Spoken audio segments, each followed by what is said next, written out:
Hey, good afternoon, guys. I'd like this afternoon to talk about fiber fractions and specifically about undf240. So we know that on a feed test, fiber is identified as NDF, that's neutral detergent fiber. That's your whole fiber pool, okay? And then there's the fractions of how quickly it's digestible. You might have NDF12 or NDF24 or NDF30, which is which would be the kind of the standard. So that's the percentage of fiber that's digestible in 30 hours. So let's say you have an NDFD 30 of 50%. That means that 50% of the fiber is digested in 30 hours.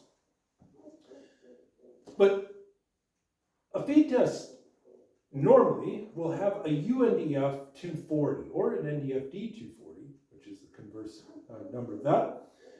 And I want to talk about why that's important. So on any feed test, you'll see this UNDF 240 number, and that is the percentage of fiber that is not digestible in 10 days sitting in rumen fluid. I mean, this wall is more digestible than that in 10 days. And so that's fiber that's cross-linked really tightly with lignin, and it won't let it digest. It'll never digest. That's kind of an infinite number. And what it does is it gives us a baseline, and we know that there's a maximum and a minimum amount that cows need for optimal production. There's a maximum amount that they can use if you still want to get peak milk production, and there's probably a minimum amount that they need just to maintain healthy rumen function. Now, so those are the kind of the two spectrums, and I hear this sometimes with farms, especially on high forage diets, that they'll say, the cows are really healthy, reproduction's good, components are excellent, but we're just not getting the milk that we would have liked to get. We're 5-10 pounds short. We think we're missing something. There's a pop. And I see hundreds and hundreds of rations that nutritionists send me every month a lot of times. And I get to look through a lot of this kind of stuff. And what I see normally, if the farmers or the nutritionists are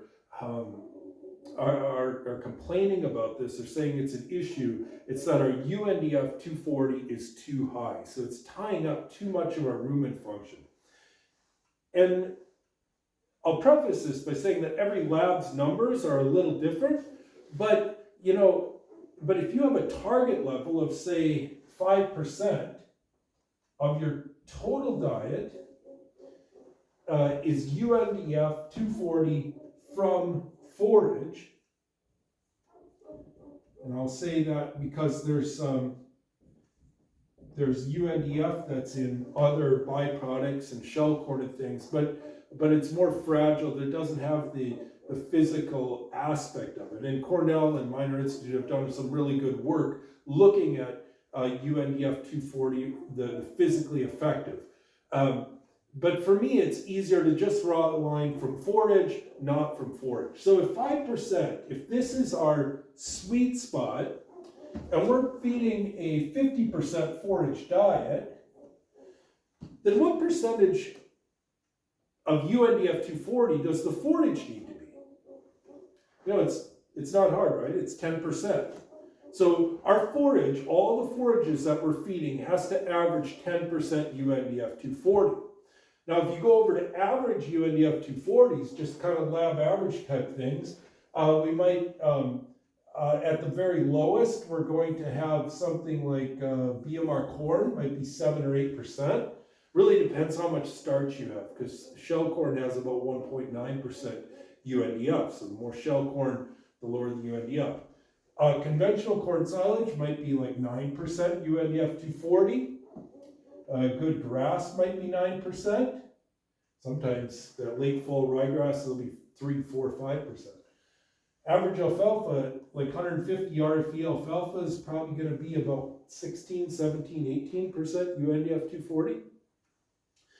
So if our average, all our forage has to average 10%, you can start thinking about what your percentage of inclusion rates are going to be. You can't feed very much of this before your number gets over 10%.